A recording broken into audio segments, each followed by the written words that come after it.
أعوذ بالله من الشيطان الرجيم. بسم الله الرحمن الرحيم. ألف لام ميم. ذلك الكتاب لا ريب فيه هدى للمتقين الذين يؤمنون بالغيب ويقيمون الصلاة ومما رزقناهم ينفقون والذين يؤمنون بما أنزل إليك وما أنزل من قبلك وبالآخرة هم يوقنون أولئك على هدى من ربهم وأولئك هم المفلحون. إن الذين كفروا سواء عليهم أأنذرتهم أم لم تنذرهم لا يؤمنون ختم الله على قلوبهم وعلى سمعهم وعلى أبصارهم غشاوة ولهم عذاب عظيم. ومن الناس من يقول آمنا بالله وباليوم الآخر وما هم بمؤمنين يخادعون الله والذين آمنوا وما يخدعون إلا أنفسهم وما يشعرون في قلوبهم مرض فزادهم الله مرضا ولهم عذاب أليم بما كانوا يكذبون. وإذا قيل لهم لا تفسدوا في الأرض قالوا إنما نحن مصلحون ألا إنهم هم المفسدون ولكن لا يشعرون. وإذا قيل لهم آمنوا كما آمن الناس قالوا أنؤمن كما آمن السفهاء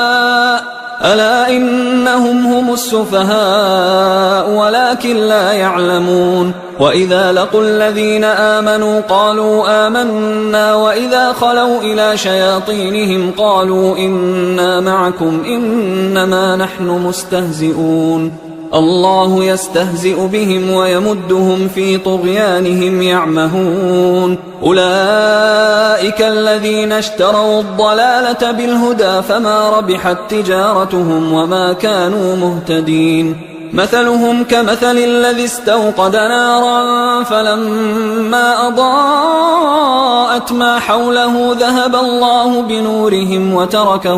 وتركهم في ظلمات لا يبصرون صم بكم عمي فهم لا يرجعون. أو كصيب من السماء فيه ظلمات ورعد وبرق يجعلون أصابعهم في آذانهم من الصواعق حذر الموت والله محيط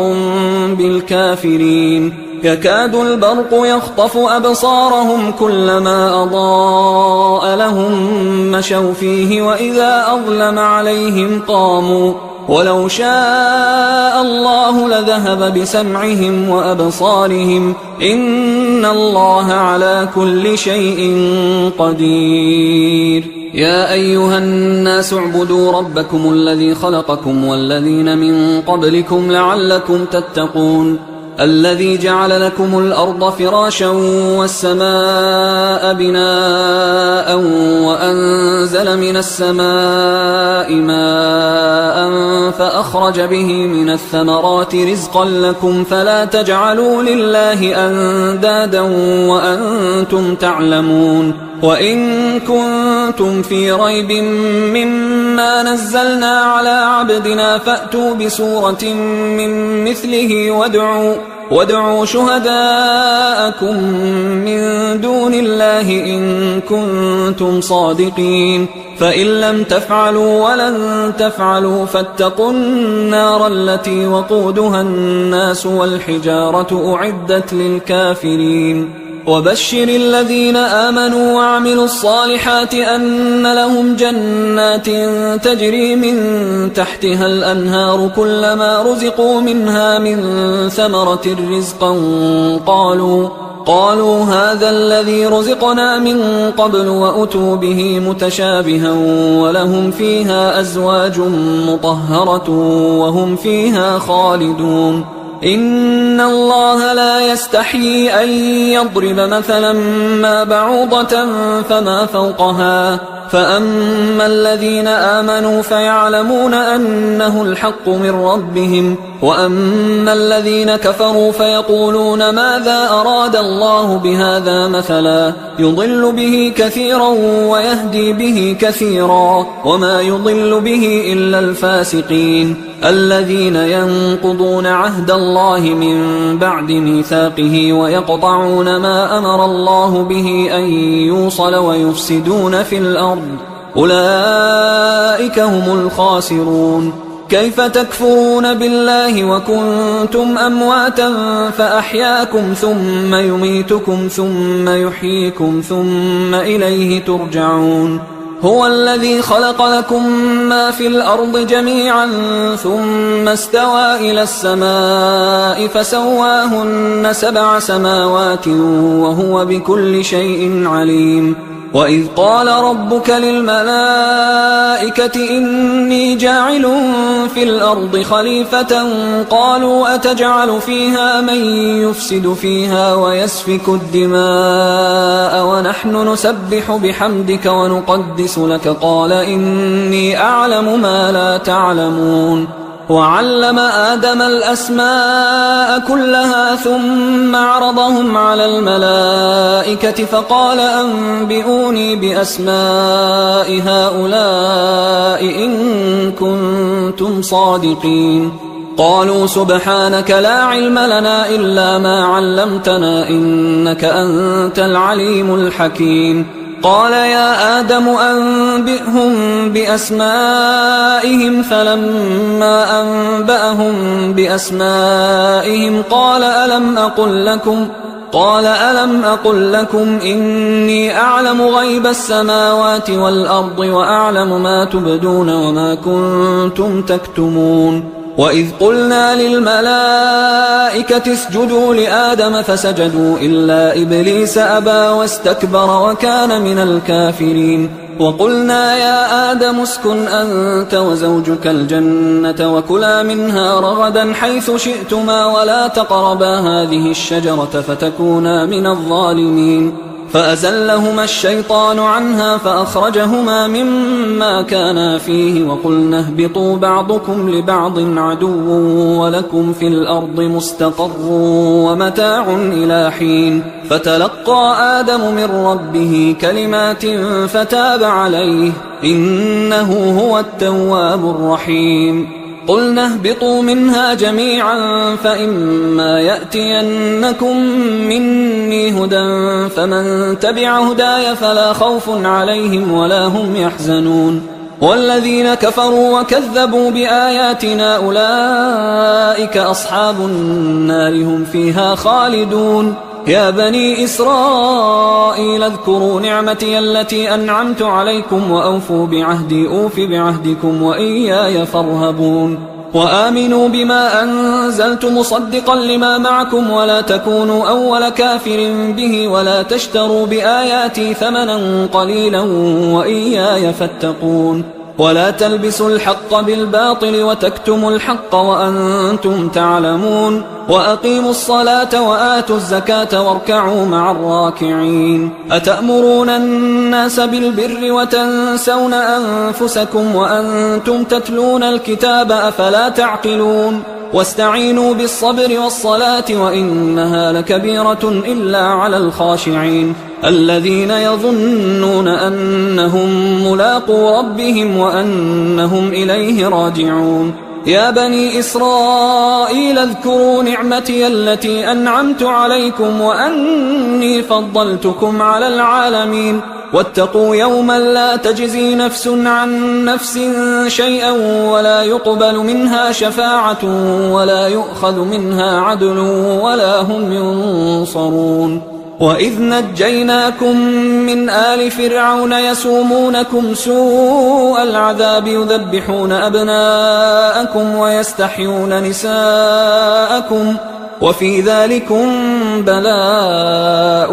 من ربكم عظيم. وإذ فرقنا بكم البحر فأنجيناكم وأغرقنا آل فرعون وأنتم تنظرون. وإذ واعدنا موسى 40 ليلة ثم اتخذتم العجل من بعده وأنتم ظالمون. ثم عفونا عنكم من بعد ذلك لعلكم تشكرون وإذ آتينا موسى الكتاب والفرقان لعلكم تهتدون وإذ قال موسى لقومه يا قوم إنكم ظلمتم أنفسكم باتخاذكم العجل فتوبوا إلى بارئكم فاقتلوا أنفسكم ذلكم خير لكم عند بارئكم فتاب عليكم إنه هو التواب الرحيم وإذ قلتم يا موسى لن نؤمن لك حتى نرى الله جهرة فأخذتكم الصاعقة وأنتم تنظرون ثم بعثناكم من بعد موتكم لعلكم تشكرون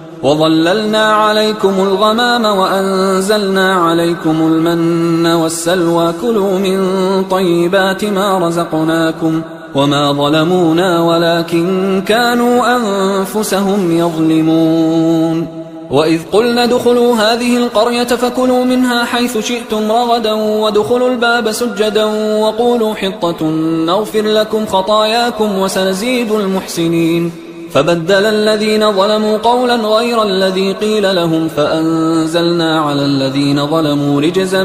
من السماء بما كانوا يفسقون وإذ استسقى موسى لقومه فقلنا اضرب بعصاك الحجر فانفجرت منه 12 عينا قد علم كل أناس مشربهم كلوا واشربوا من رزق الله ولا تعثوا في الأرض مفسدين وإذ قلتم يا موسى لن نصبر على طعام واحد فادع لنا ربك يخرج لنا مما تنبت الأرض من بقلها وقثائها وفومها وعدسها وبصلها قال أتستبدلون الذي هو أدنى بالذي هو خير اهبطوا مصرا فإن لكم ما سألتم وضربت عليهم الذلة والمسكنة وباءوا بغضب من الله ذلك بأنهم كانوا يكفرون بآيات الله ويقتلون النبيين بغير الحق ذلك بما عصوا وكانوا يعتدون إن الذين آمنوا والذين هادوا والنصارى والصابئين من آمن بالله واليوم الآخر وعمل صالحا فلهم أجرهم عند ربهم ولا خوف عليهم ولا هم يحزنون وإذ أخذنا ميثاقكم ورفعنا فوقكم الطور خذوا ما آتيناكم بقوة واذكروا ما فيه لعلكم تتقون ثم توليتم من بعد ذلك فلولا فضل الله عليكم ورحمته لكنتم من الخاسرين ولقد علمتم الذين اعتدوا منكم في السبت فقلنا لهم كونوا قردة خاسئين فجعلناها نكالا لما بين يديها وما خلفها وموعظة للمتقين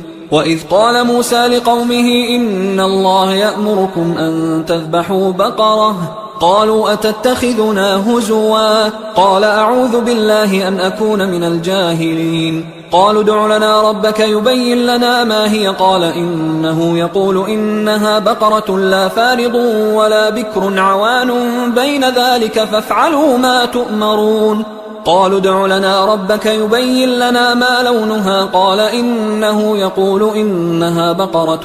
صفراء فاقع لونها تسر الناظرين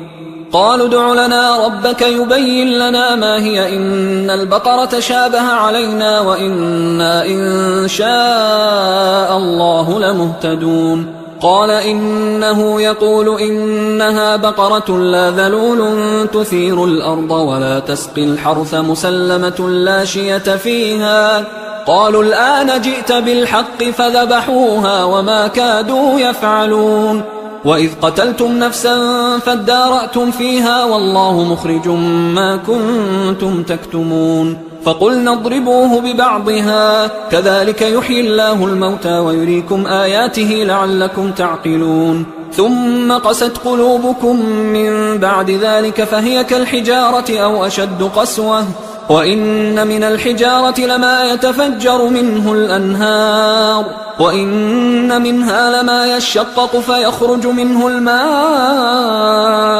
وإن منها لما يهبط من خشية الله وما الله بغافل عما تعملون أفتطمعون أن يؤمنوا لكم وقد كان فريق منهم يسمعون كلام الله ثم يحرفونه من بعد ما عقلوه وهم يعلمون وإذا لقوا الذين آمنوا قالوا آمنا وإذا خلا بعضهم إلى بعض قالوا أتحدثونهم بما فتح الله عليكم ليحاجوكم به عند ربكم أفلا تعقلون أولا يعلمون أن الله يعلم ما يسرون وما يعلنون ومنهم أميون لا يعلمون الكتاب إلا أماني وإنهم إلا يظنون فويل للذين يكتبون الكتاب بأيديهم ثم يقولون هذا من عند الله ليشتروا به ثمنا قليلا فويل لهم مما كتبت أيديهم وويل لهم مما يكسبون وقالوا لن تمسنا النار إلا أياما معدودة قل أتخذتم عند الله عهدا فلن يخلف الله عهده أم تقولون على الله ما لا تعلمون بلى من كسب سيئة وأحاطت به خطيئته فأولئك أصحاب النار هم فيها خالدون والذين آمنوا وعملوا الصالحات أولئك أصحاب الجنة هم فيها خالدون وإذ أخذنا ميثاق بني إسرائيل لا تعبدون إلا الله وبالوالدين إحسانا وذي القربى واليتامى والمساكين وقولوا للناس حسنا وأقيموا الصلاة وآتوا الزكاة ثم توليتم إلا قليلا منكم وأنتم معرضون وإذ أخذنا ميثاقكم لا تسفكون دماءكم ولا تخرجون أنفسكم من دياركم ثم أقررتم وأنتم تشهدون ثم أنتم هؤلاء تقتلون أنفسكم وتخرجون فريقا منكم من ديارهم تظاهرون عليهم بالإثم والعدوان وإن يأتوكم أسارى تفادوهم وهو محرم عليكم إخراجهم أفتؤمنون ببعض الكتاب وتكفرون ببعض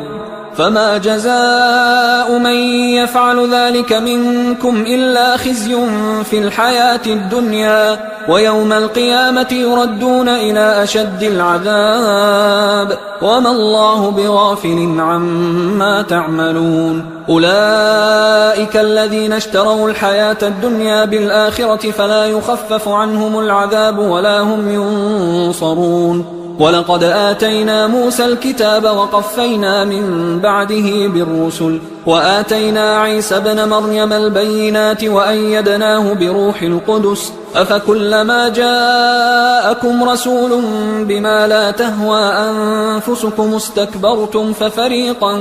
كذبتم وفريقا تقتلون وقالوا قلوبنا غلف بل لعنهم الله بكفرهم فقليلا ما يؤمنون ولما جاءهم كتاب من عند الله مصدق لما معهم وكانوا من قبل يستفتحون على الذين كفروا فلما جاءهم ما عرفوا كفروا به فلعنة الله على الكافرين بئس ما اشتروا به أنفسهم أن يكفروا بما أنزل الله بغيا أن ينزل الله من فضله على من يشاء من عباده فباءوا بغضب على غضب وللكافرين عذاب مهين وإذا قيل لهم آمنوا بما أنزل الله قالوا نؤمن بما أنزل علينا ويكفرون بما وراءه وهو الحق مصدقا لما معهم قل فلم تقتلون أنبياء الله من قبل إن كنتم مؤمنين ولقد جاءكم موسى بالبينات ثم اتخذتم العجل من بعده وأنتم ظالمون وإذ أخذنا ميثاقكم ورفعنا فوقكم الطور خذوا ما آتيناكم بقوة واسمعوا قالوا سمعنا وعصينا وأشربوا في قلوبهم العجل بكفرهم قل بئس ما يأمركم به إيمانكم إن كنتم مؤمنين قل إن كانت لكم الدار الآخرة عند الله خالصة من دون الناس فتمنوا الموت إن كنتم صادقين ولن يتمنوه أبدا بما قدمت أيديهم والله عليم بالظالمين ولتجدنهم أحرص الناس على حياة ومن الذين أشركوا يود أحدهم لو يعمر 1000 سنة وما هو بمزحزحه من العذاب أن يعمر والله بصير بما يعملون قل من كان عدوا لجبريل فإنه نزله على قلبك بإذن الله مصدقا لما بين يديه وهدى وبشرى للمؤمنين من كان عدوا لله وملائكته ورسله وجبريل وميكال فإن الله عدو للكافرين ولقد أنزلنا إليك آيات بينات وما يكفر بها إلا الفاسقون أوكلما عاهدوا عهدا نبذه فريق منهم بل أكثرهم لا يؤمنون ولما جاءهم رسول من عند الله مصدق لما معهم نبذ فريق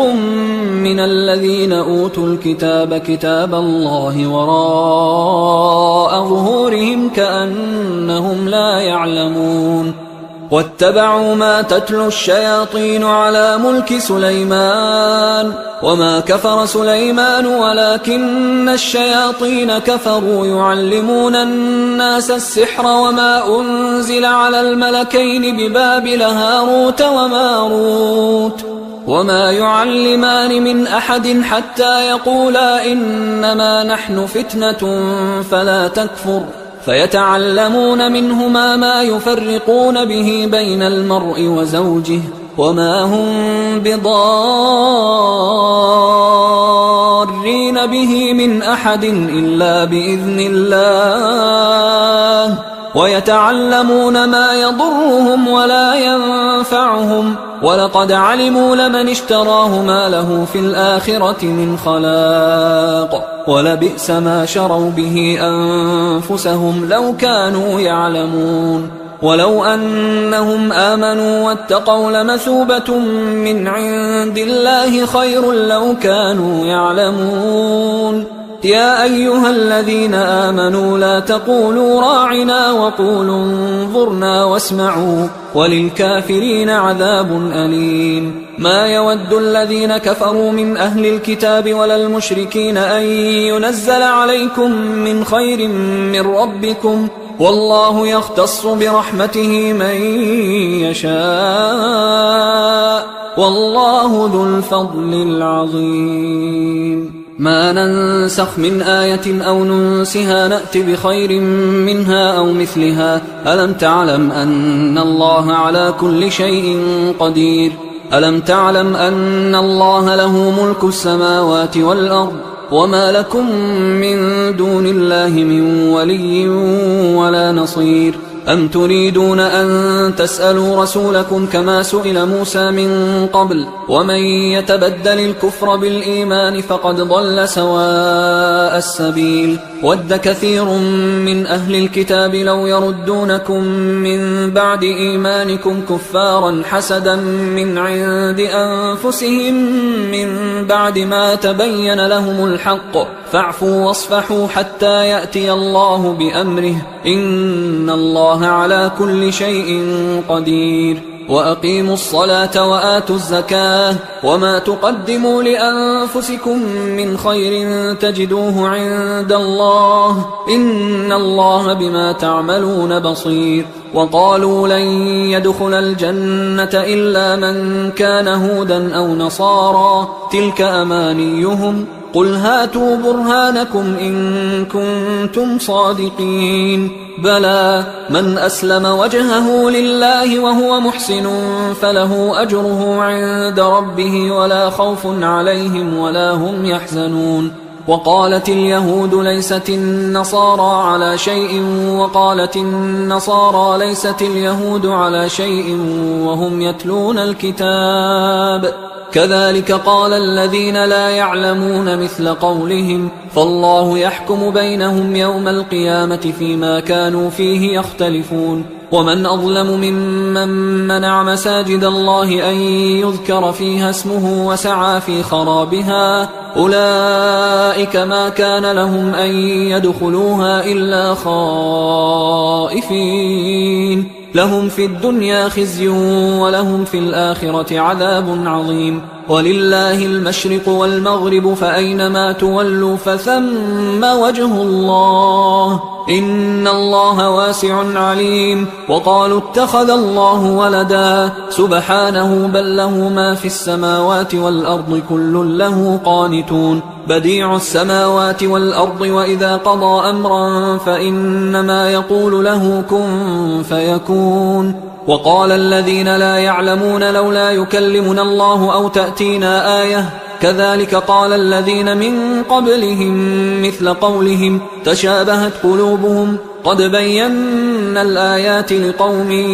يوقنون. إنا أرسلناك بالحق بشيرا ونذيرا ولا تسأل عن أصحاب الجحيم. ولن ترضى عنك اليهود ولا النصارى حتى تتبع ملتهم قل إن هدى الله هو الهدى ولئن اتبعت أهواءهم بعد الذي جاءك من العلم ما لك من الله من ولي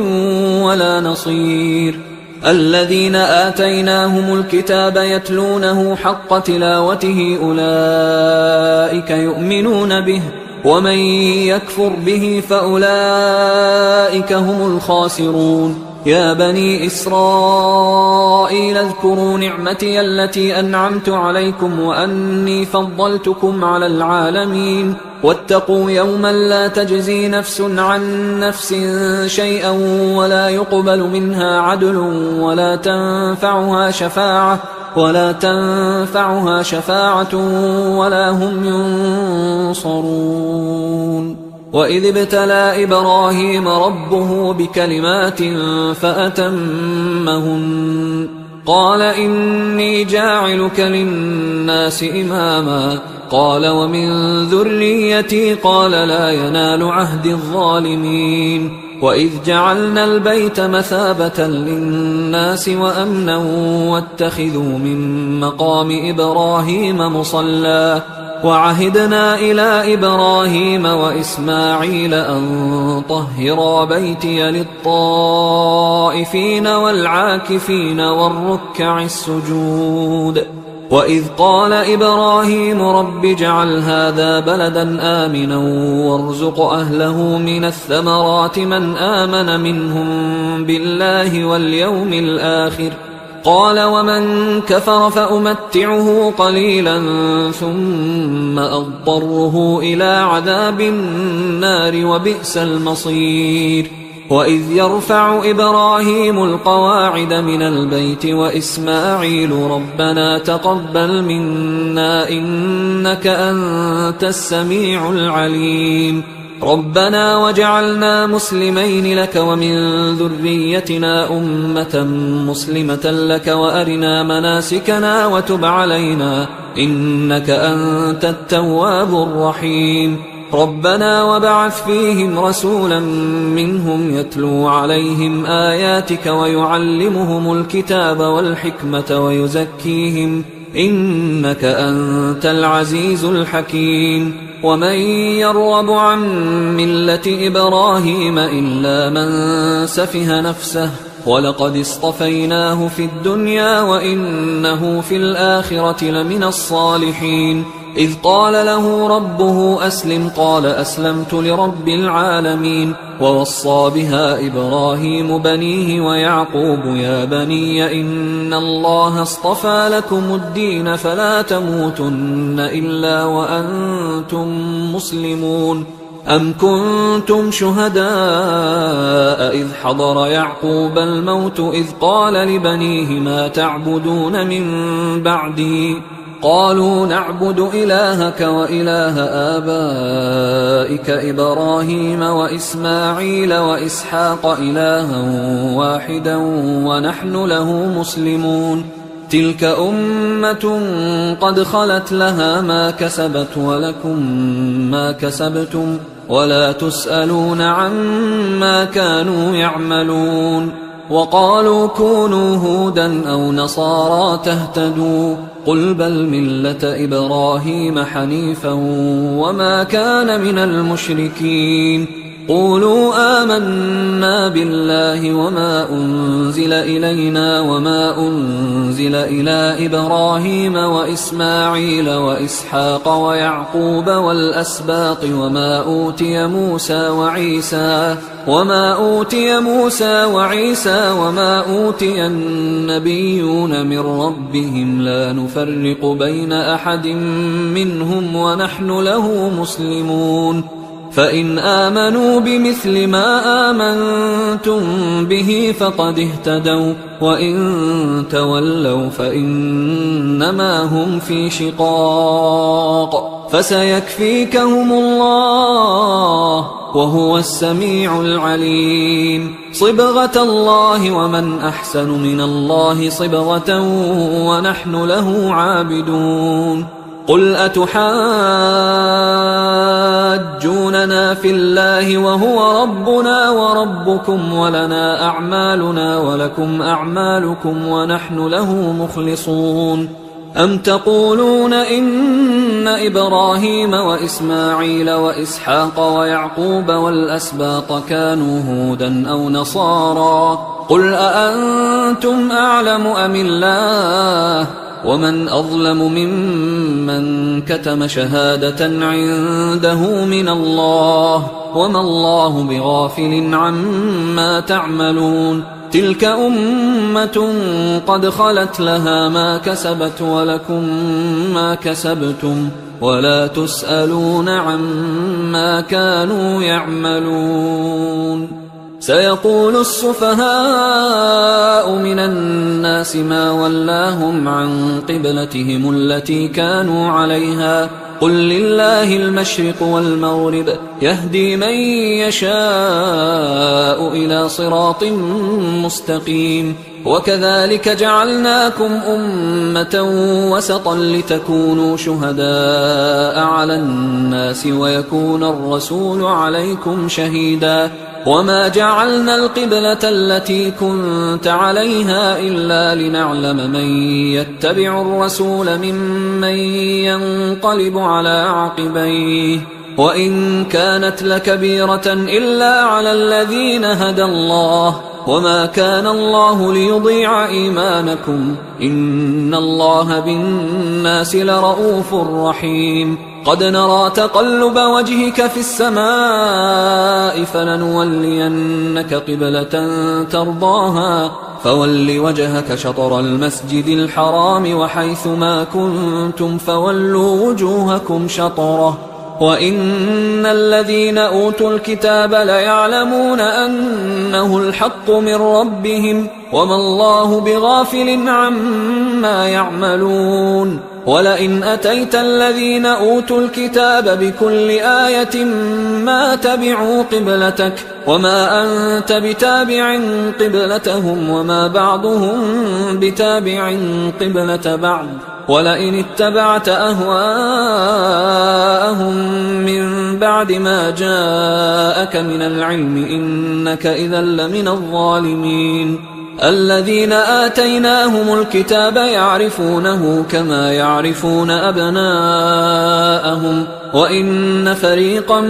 منهم ليكتمون الحق وهم يعلمون الحق من ربك فلا تكونن من الممترين ولكل وجهة هو موليها فاستبقوا الخيرات أينما تكونوا يأت بكم الله جميعا إن الله على كل شيء قدير ومن حيث خرجت فول وجهك شطر المسجد الحرام وإنه للحق من ربك وما الله بغافل عما تعملون ومن حيث خرجت فول وجهك شطر المسجد الحرام وحيث ما كنتم فولوا وجوهكم شطره لئلا يكون للناس عليكم حجة إلا الذين ظلموا منهم فلا تخشوهم واخشوني ولأتم نعمتي عليكم ولعلكم تهتدون كما أرسلنا فيكم رسولا منكم يتلو عليكم آياتنا ويزكيكم ويعلمكم الكتاب والحكمة ويعلمكم ما لم تكونوا تعلمون فاذكروني أذكركم واشكروا لي ولا تكفرون يا أيها الذين آمنوا استعينوا بالصبر والصلاة إن الله مع الصابرين ولا تقولوا لمن يقتل في سبيل الله أموات بل أحياء ولكن لا تشعرون ولنبلونكم بشيء من الخوف والجوع ونقص من الأموال والأنفس والثمرات وبشر الصابرين الذين إذا أصابتهم مصيبة قالوا إنا لله وإنا إليه راجعون أولئك عليهم صلوات من ربهم ورحمة وأولئك هم المهتدون إن الصفا والمروة من شعائر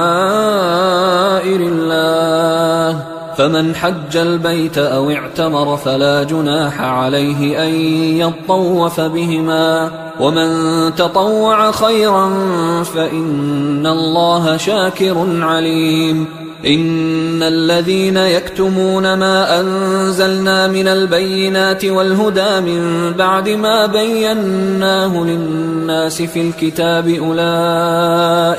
أولئك يلعنهم الله ويلعنهم اللاعنون إلا الذين تابوا وأصلحوا وبينوا فأولئك أتوب عليهم وأنا التواب الرحيم إن الذين كفروا وماتوا وهم كفار أولئك عليهم لعنة الله والملائكة والناس أجمعين خالدين فيها لا يخفف عنهم العذاب ولا هم ينظرون وإلهكم إله واحد لا إله إلا هو الرحمن الرحيم إن في خلق السماوات والأرض واختلاف الليل والنهار والفلك التي تجري في البحر بما ينفع الناس وما أنزل الله من السماء من ماء فأحيا به الأرض بعد موتها وبث فيها من كل دابة وتصريف الرياح والسحاب المسخر بين السماء والأرض لآيات لقوم يعقلون ومن الناس من يتخذ من دون الله أندادا يحبونهم كحب الله والذين آمنوا أشد حبا لله ولو يرى الذين ظلموا إذ يرون العذاب أن القوة لله جميعا وأن الله شديد العذاب إذ تبرأ الذين اتبعوا من الذين اتبعوا ورأوا العذاب وتقطعت بهم الأسباب وقال الذين اتبعوا لو أن لنا كرة فنتبرأ منهم كما تبرأوا منا كذلك يريهم الله أعمالهم حسرات عليهم وما هم بخارجين من النار يا أيها الناس كلوا مما في الأرض حلالا طيبا ولا تتبعوا خطوات الشيطان إنه لكم عدو مبين إنما يأمركم بالسوء والفحشاء وأن تقولوا على الله ما لا تعلمون وإذا قيل لهم اتبعوا ما أنزل الله قالوا بل نتبع ما ألفينا عليه آباءنا أولو كان آباؤهم لا يعقلون شيئا ولا يهتدون ومثل الذين كفروا كمثل الذي ينعق بما لا يسمع إلا دعاء ونداء صم بكم عمي فهم لا يعقلون يا أيها الذين آمنوا كلوا من طيبات ما رزقناكم واشكروا لله إن كنتم إياه تعبدون إنما حرم عليكم الميتة والدم ولحم الخنزير وما أهل به لغير الله فمن اضطر غير باغ ولا عاد فلا إثم عليه إن الله غفور رحيم إن الذين يكتمون ما أنزل الله من الكتاب ويشترون به ثمنا قليلا أولئك ما يأكلون في بطونهم إلا النار ولا يكلمهم الله يوم القيامة ولا يزكيهم ولهم عذاب أليم أولئك الذين اشتروا الضلالة بالهدى والعذاب بالمغفرة فما أصبرهم على النار ذلك بأن الله نزل الكتاب بالحق وإن الذين اختلفوا في الكتاب لفي شقاق بعيد ليس البر أن تولوا وجوهكم قبل المشرق والمغرب ولكن البر من آمن بالله واليوم الآخر والملائكة والكتاب والنبيين وآتى المال على حبه ذوي القربى واليتامى والمساكين وابن السبيل والسائلين وفي الرقاب وأقام الصلاة وآتى الزكاة والموفون بعهدهم إذا عاهدوا والصابرين في البأساء والضراء وحين البأس أولئك الذين صدقوا وأولئك هم المتقون يا أيها الذين آمنوا كتب عليكم القصاص في القتلى الحر بالحر والعبد بالعبد والأنثى بالأنثى فمن عفي له من أخيه شيء فاتباع بالمعروف وأداء إليه بإحسان ذلك تخفيف من ربكم ورحمة فمن اعتدى بعد ذلك فله عذاب أليم ولكم في القصاص حياة يا أولي الألباب لعلكم تتقون كتب عليكم إذا حضر أحدكم الموت إن ترك خيرا الوصية للوالدين والأقربين بالمعروف حقا على المتقين فمن بدله بعدما سمعه فإنما إثمه على الذين يبدلونه إن الله سميع عليم فمن خاف من موص جنفا أو إثما فأصلح بينهم فلا إثم عليه إن الله غفور رحيم. يا أيها الذين آمنوا كتب عليكم الصيام كما كتب على الذين من قبلكم لعلكم تتقون أياما معدودات، فمن كان منكم مريضا أو على سفر فعدة من أيام أخر، وعلى الذين يطيقونه فدية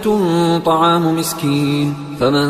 تطوع خيرا فهو خير له، وأن تصوموا خير لكم إن كنتم تعلمون. شهر رمضان الذي أنزل فيه القرآن هدى للناس وبينات من الهدى والفرقان، فمن شهد منكم الشهر فليصمه، ومن كان مريضا أو على سفر فعدة من أيام أخر، يريد الله بكم اليسر ولا يريد بكم العسر ولتكملوا العدة ولتكبروا الله على ما هداكم ولعلكم تشكرون. وإذا سألك عبادي عني فإني قريب أجيب دعوة الداعي إذا دعان، فليستجيبوا لي وليؤمنوا بي لعلهم يرشدون. أحل لكم ليلة الصيام الرفث إلى نسائكم هن لباس لكم وأنتم لباس لهن، علم الله أنكم كنتم تختانون أنفسكم فتاب عليكم وعفى عنكم،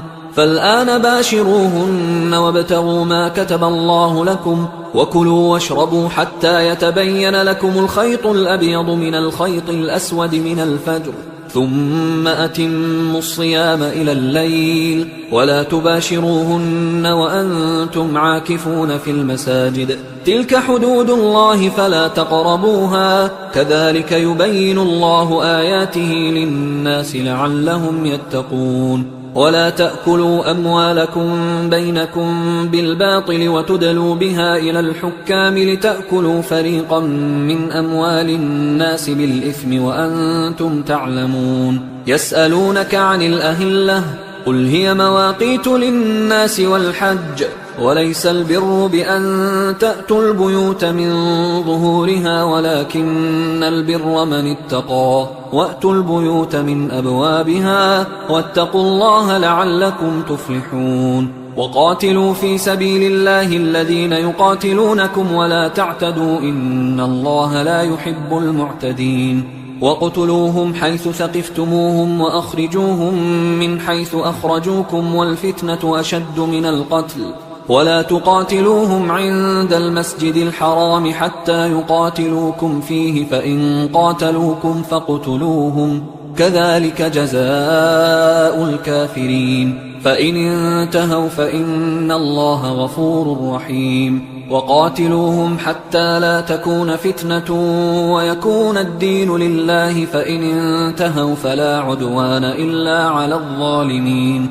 الشهر الحرام بالشهر الحرام والحرمات قصاص، فمن اعتدى عليكم فاعتدوا عليه بمثل ما اعتدى عليكم، واتقوا الله واعلموا أن الله مع المتقين. وأنفقوا في سبيل الله ولا تلقوا بأيديكم إلى التهلكة وأحسنوا إن الله يحب المحسنين. وأتموا الحج والعمرة لله، فإن أحصرتم فما استيسر من الهدي، ولا تحلقوا رؤوسكم حتى يبلغ الهدي محله، فمن كان منكم مريضا أو به أذى من رأسه ففدية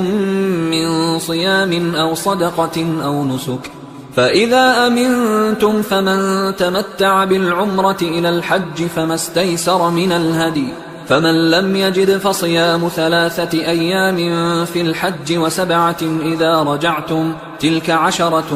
كاملة، ذلك لمن لم يكن أهله حاضر المسجد الحرام. واتقوا الله واعلموا أن الله شديد العقاب. الحج أشهر معلومات، فمن فرض فيهن الحج فلا رفث ولا فسوق ولا جدال في الحج وما تفعلوا من خير يعلمه الله وتزودوا فإن خير الزاد التقوى واتقون يا أولي الألباب ليس عليكم جناح أن تبتغوا فضلا من ربكم فإذا أفضتم من عرفات فاذكروا الله عند المشعر الحرام واذكروه كما هداكم وإن كنتم من قبله لمن الضالين ثم أفيضوا من حيث أفاض الناس واستغفروا الله إن الله غفور رحيم فإذا قضيتم مناسككم فاذكروا الله كذكركم آباءكم أو أشد ذكرا فمن الناس من يقول ربنا آتنا في الدنيا وما له في الآخرة من خلاق ومنهم من يقول ربنا آتنا في الدنيا حسنة وفي الآخرة حسنة وقنا عذاب النار أولئك لهم نصيب مما كسبوا والله سريع الحساب واذكروا الله في أيام معدودات فمن تعجل في يومين فلا إثم عليه ومن تأخر فلا إثم عليه لمن اتقى واتقوا الله واعلموا أنكم إليه تحشرون ومن الناس من يعجبك قوله في الحياة الدنيا ويشهد الله على ما في قلبه وهو ألد الخصام وإذا تولى سعى في الأرض ليفسد فيها ويهلك الحرث والنسل والله لا يحب الفساد وإذا قيل له اتق الله أخذته العزة بالإثم فحسبه جهنم ولبئس المهاد ومن الناس من يشري نفسه ابتغاء مرضات الله والله رؤوف بالعباد يا أيها الذين آمنوا ادخلوا في السلم كافة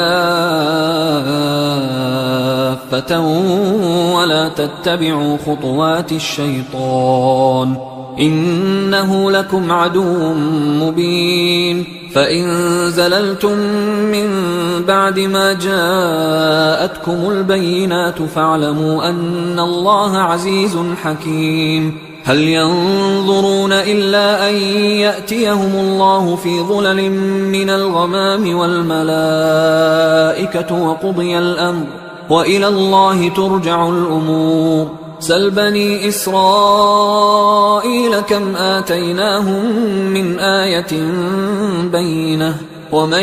يبدل نعمة الله من بعد ما جاءته فإن الله شديد العقاب زين للذين كفروا الحياة الدنيا ويسخرون من الذين آمنوا والذين اتقوا فوقهم يوم القيامة والله يرزق من يشاء بغير حساب كان الناس أمة واحدة فبعث الله النبيين مبشرين ومنذرين وأنزل معهم الكتاب بالحق ليحكم بين الناس فيما اختلفوا فيه وما اختلف فيه إلا الذين أوتوه من بعد ما جاءتهم البينات بغيا بينهم فهدى الله الذين آمنوا لما اختلفوا فيه من الحق بإذنه والله يهدي من يشاء إلى صراط مستقيم أم حسبتم أن تدخلوا الجنة ولما يأتكم مثل الذين خلوا من قبلكم مستهم البأساء والضراء وزلزلوا حتى يقول الرسول والذين آمنوا معه متى نصر الله ألا إن نصر الله قريب يسألونك ماذا ينفقون قل ما أنفقتم من خير فللوالدين والأقربين واليتامى والمساكين وابن السبيل وما تفعلوا من خير فإن الله به عليم كتب عليكم القتال وهو كره لكم وعسى أن تكرهوا شيئا وهو خير لكم وعسى أن تحبوا شيئا وهو شر لكم والله يعلم وأنتم لا تعلمون يسألونك عن الشهر الحرام قتال فيه قل قتال فيه كبير وصد عن سبيل الله وكفر به والمسجد الحرام وإخراج أهله منه أكبر عند الله والفتنة أكبر من القتل ولا يزالون يقاتلونكم حتى يردوكم عن دينكم إن استطاعوا ومن يرتدد منكم عن دينه فيمت وهو كافر فأولئك حبطت أعمالهم في الدنيا والآخرة وأولئك أصحاب النار هم فيها خالدون إن الذين آمنوا والذين هاجروا وجاهدوا في سبيل الله أولئك يرجون رحمة الله والله غفور رحيم يسألونك عن الخمر والميسر قل فيهما إثم كبير ومنافع للناس وإثمهما أكبر من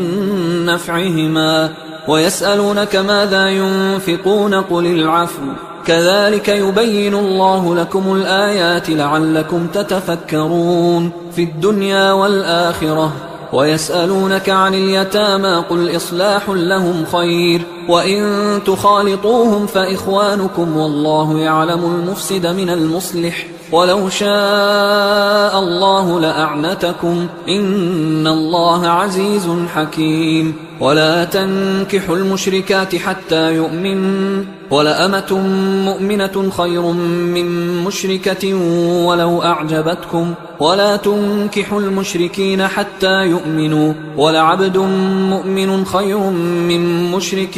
ولو أعجبكم أولئك يدعون إلى النار والله يدعو إلى الجنة والمغفرة بإذنه ويبين آياته للناس لعلهم يتذكرون ويسألونك عن المحيض قل هو أذى فاعتزلوا النساء في المحيض ولا تقربوهن حتى يطهرن فإذا تطهرن فأتوهن من حيث أمركم الله إن الله يحب التوابين ويحب المتطهرين نساؤكم حرث لكم فأتوا حرثكم أنى شئتم وقدموا لأنفسكم واتقوا الله واعلموا أنكم ملاقوه وبشر المؤمنين ولا تجعلوا الله عرضة لأيمانكم أن تبروا وتتقوا وتصلحوا بين الناس والله سميع عليم لا يؤاخذكم الله باللغو في أيمانكم ولكن يؤاخذكم بما كسبت قلوبكم والله غفور حليم للذين يؤلون من نسائهم تربص 4 أشهر فإن فاءوا فإن الله غفور رحيم وإن عزموا الطلاق فإن الله سميع عليم والمطلقات يتربصن بأنفسهن 3 قروء ولا يحل لهن أن يكتمن ما خلق الله في أرحامهن إن كن يؤمن بالله واليوم الآخر وبعولتهن أحق بردهن في ذلك إن أرادوا إصلاحا ولهن مثل الذي عليهن بالمعروف وللرجال عليهن درجة والله عزيز حكيم الطلاق 2 فإمساك بمعروف أو تسريح بإحسان ولا يحل لكم أن تأخذوا مما آتيتموهن شيئا إلا أن يخافا ألا يقيما حدود الله فإن خفتم ألا يقيما حدود الله فلا جناح عليهما فيما افتدت به، تلك حدود الله فلا تعتدوها، ومن يتعد حدود الله فأولئك هم الظالمون. فإن طلقها فلا تحل له من بعد حتى تنكح زوجا غيره، فإن طلقها فلا جناح عليهما أن يتراجعا إن ظنا أن يقيما حدود الله، وتلك حدود الله يبينها لقوم يعلمون. وإذا طلقتم النساء فبلغن أجلهن فأمسكوهن بمعروف أو سرحوهن بمعروف، ولا تمسكوهن ضرارا لتعتدوا، ومن يفعل ذلك فقد ظلم نفسه. ولا تتخذوا آيات الله هزوا، واذكروا نعمة الله عليكم وما أنزل عليكم من الكتاب والحكمة يعظكم به، واتقوا الله واعلموا أن الله بكل شيء عليم. وإذا طلقتم النساء فبلغن أجلهن فلا تعضلوهن أن ينكحن أزواجهن إذا تراضوا بينهم بالمعروف، ذلك يوعظ به من كان منكم يؤمن بالله واليوم الآخر، ذلكم أزكى لكم وأطهر، والله يعلم وأنتم لا تعلمون. والوالدات يرضعن أولادهن حولين كاملين لمن أراد أن يتم الرضاعة، وعلى المولود له رزقهن وكسوتهن بالمعروف، لا تكلف نفس إلا وسعها، لا تضار والدة بولدها ولا مولود له بولده، وعلى الوارث مثل ذلك، فإن أرادا فصالا عن تراض منهما وتشاور فلا جناح عليهما. وإن أردتم أن تسترضعوا أولادكم فلا جناح عليكم إذا سلمتم ما آتيتم بالمعروف، واتقوا الله واعلموا أن الله بما تعملون بصير. والذين يتوفون منكم ويذرون أزواجا يتربصن بأنفسهن 4 أشهر وعشرا، فإذا بلغن أجلهن فلا جناح عليكم فيما فعلن في أنفسهن بالمعروف، والله بما تعملون خبير. ولا جناح عليكم فيما عرضتم به من خطبة النساء أو أكننتم في أنفسكم، علم الله أنكم ستذكرونهن ولكن لا تواعدوهن سرا إلا أن تقولوا قولا معروفا، ولا تعزموا عقدة النكاح حتى يبلغ الكتاب أجله، واعلموا أن الله يعلم ما في أنفسكم فاحذروه، واعلموا أن الله غفور حليم. لا جناح عليكم إن طلقتم النساء ما لم تمسوهن أو تفرضوا لهن فريضة، ومتعوهن على الموسع قدره وعلى المقتر قدره متاعا بالمعروف حقا على المحسنين. وإن طلقتموهن من قبل أن تمسوهن وقد فرضتم لهن فريضة فنصف ما فرضتم إلا أن يعفون أو يعفو الذي بيده عقدة النكاح، وأن تعفوا أقرب للتقوى، ولا تنسوا الفضل بينكم، إن الله بما تعملون بصير. حافظوا على الصلوات والصلاة الوسطى وقوموا لله قانتين، فإن خفتم فرجالا أو ركبانا، فإذا أمنتم فاذكروا الله كما علمكم ما لم تكونوا تعلمون. والذين يتوفون منكم ويذرون أزواجا وصية لأزواجهم متاعا إلى الحول غير إخراج، فإن خرجن فلا جناح عليكم فيما فعلن في أنفسهن من معروف، والله عزيز حكيم. وللمطلقات متاع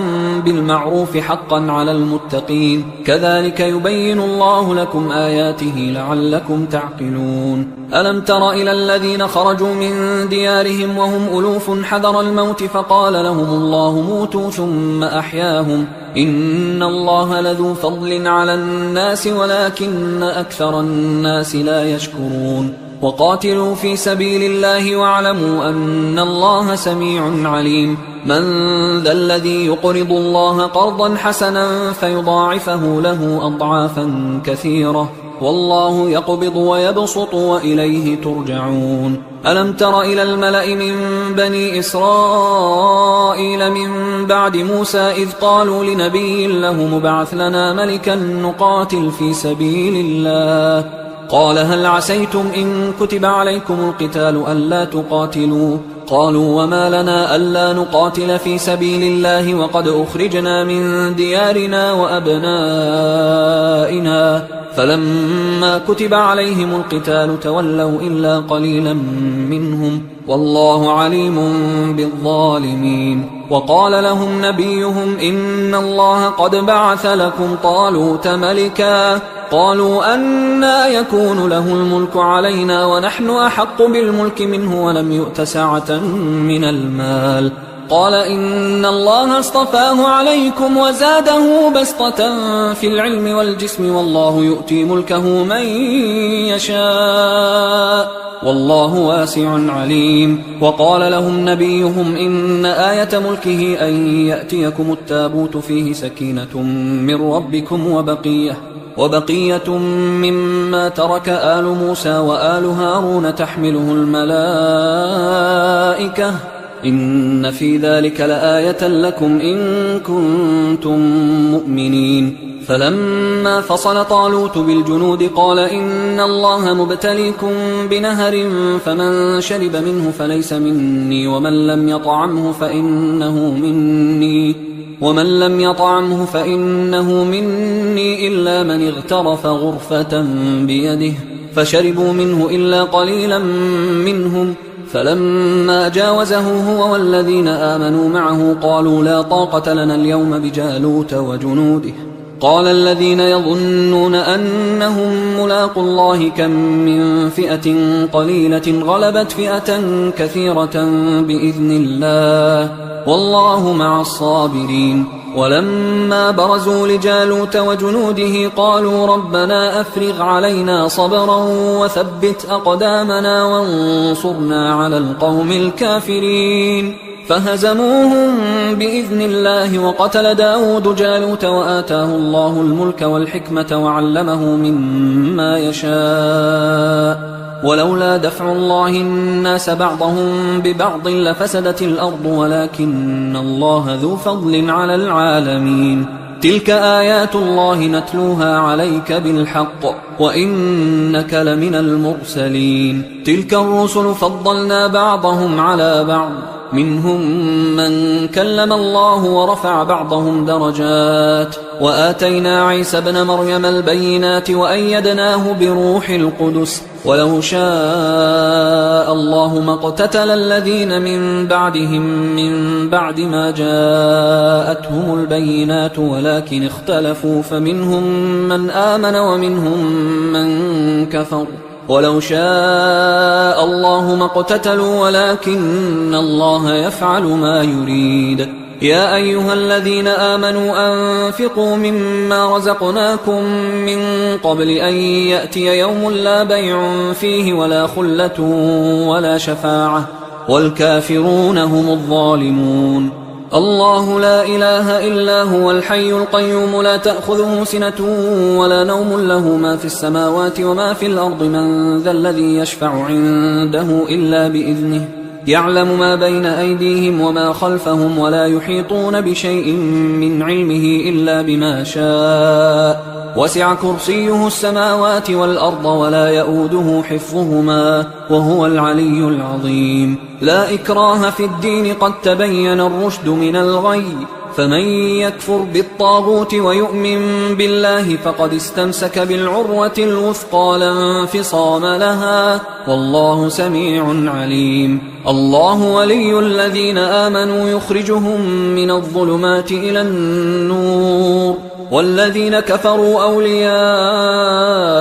الطاغوت يخرجونهم من النور إلى الظلمات أولئك أصحاب النار هم فيها خالدون. ألم تر إلى الذي حاج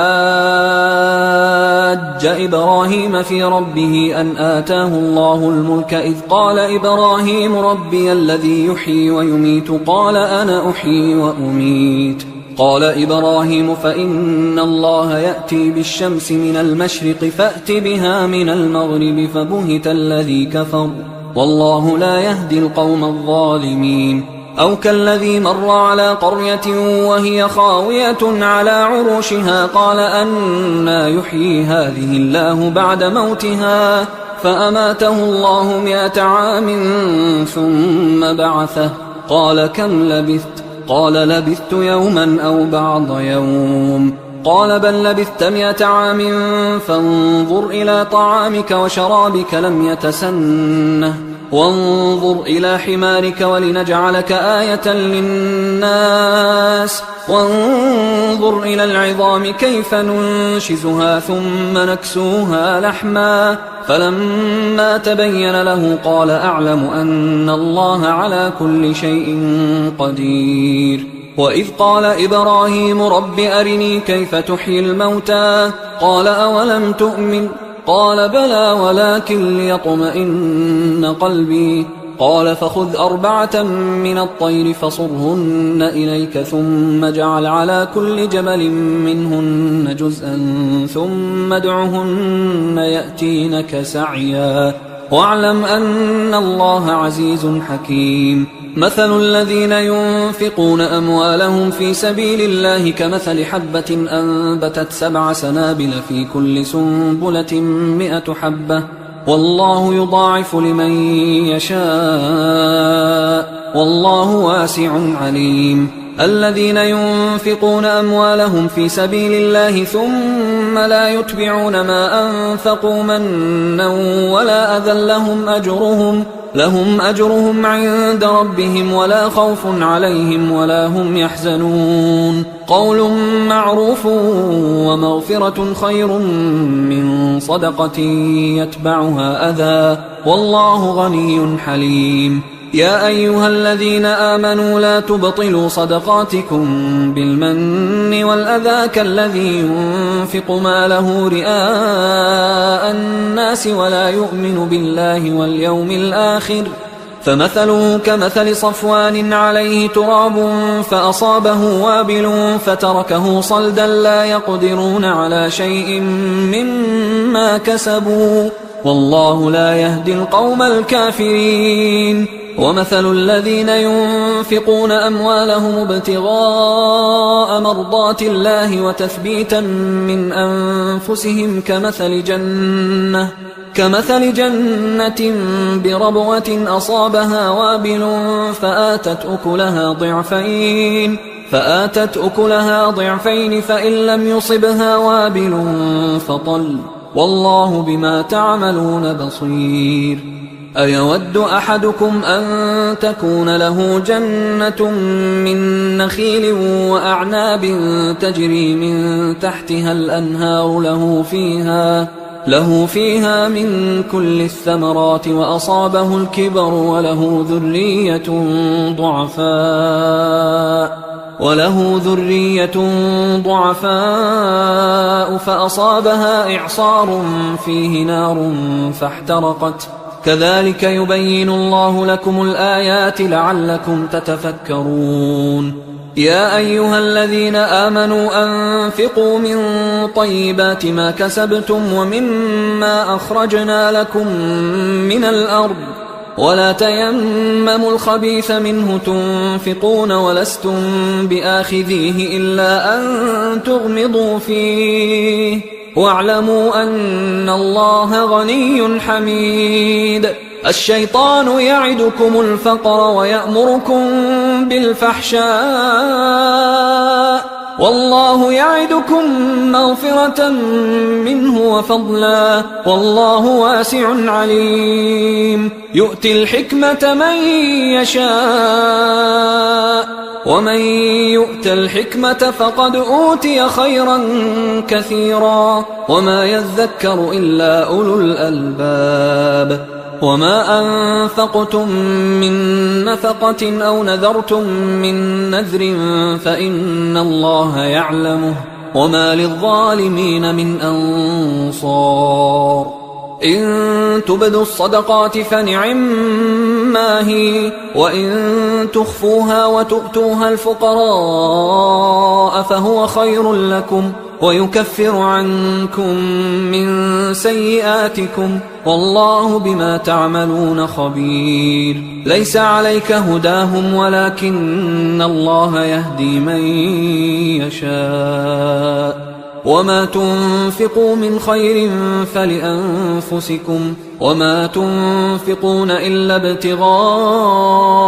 وجه الله وما تنفقوا من خير يوفى إليكم وأنتم لا تظلمون للفقراء الذين أحصروا في سبيل الله لا يستطيعون ضربا في الأرض يحسبهم الجاهل أغنياء من التعفف تعرفهم بسيماهم لا يسألون الناس إلحافا وما تنفقوا من خير فإن الله به عليم الذين ينفقون أموالهم بالليل والنهار سرا وعلانية فلهم أجرهم عند ربهم ولا خوف عليهم ولا هم يحزنون الذين يأكلون الربا لا يقومون إلا كما يقوم الذي يتخبطه الشيطان من المس ذلك بأنهم قالوا إنما البيع مثل الربا وأحل الله البيع وحرم الربا فمن جاءه موعظة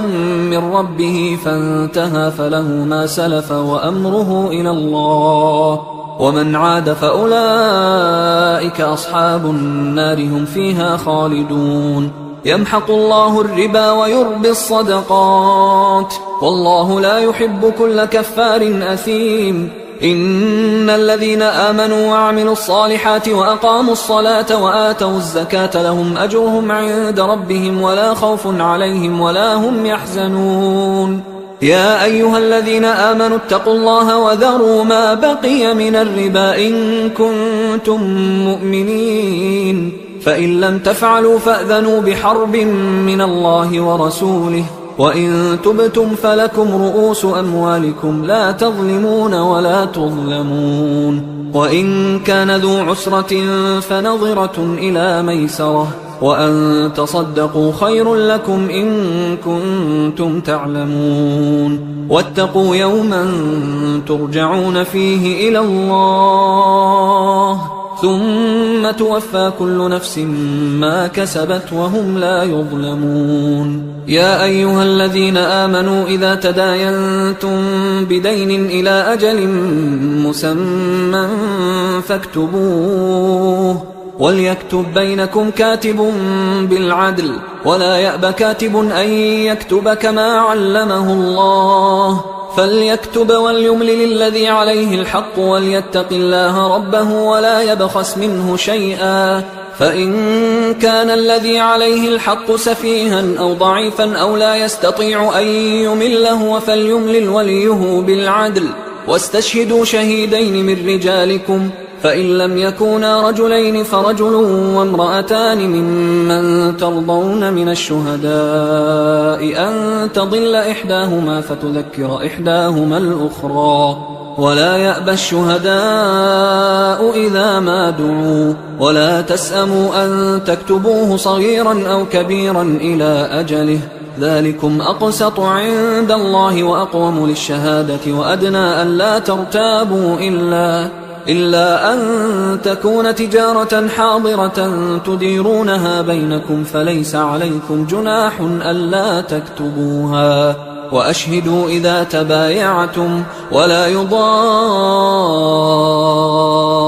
كاتب ولا شهيد وإن تفعلوا فإنه فسوق بكم واتقوا الله ويعلمكم الله والله بكل شيء عليم وإن كنتم على سفر ولم تجدوا كاتبا فرهان مقبوضة، فإن أمن بعضكم بعضا فليؤدي الذي اؤتمن أمانته وليتق الله ربه ولا تكتموا الشهادة، ومن يكتمها فإنه آثم قلبه والله بما تعملون عليم. لله ما في السماوات وما في الأرض، وإن تبدوا ما في أنفسكم أو تخفوه يحاسبكم به الله فيغفر لمن يشاء ويعذب من يشاء والله على كل شيء قدير. آمن الرسول بما أنزل إليه من ربه والمؤمنون كل آمن بالله وملائكته وكتبه ورسله لا نفرق بين أحد من رسله وقالوا سمعنا وأطعنا غفرانك ربنا وإليك المصير. لا يكلف الله نفسا إلا وسعها، لها ما كسبت وعليها ما اكتسبت. ربنا لا تؤاخذنا إن نسينا أو أخطأنا، ربنا ولا تحمل علينا إصرا كما حملته على الذين من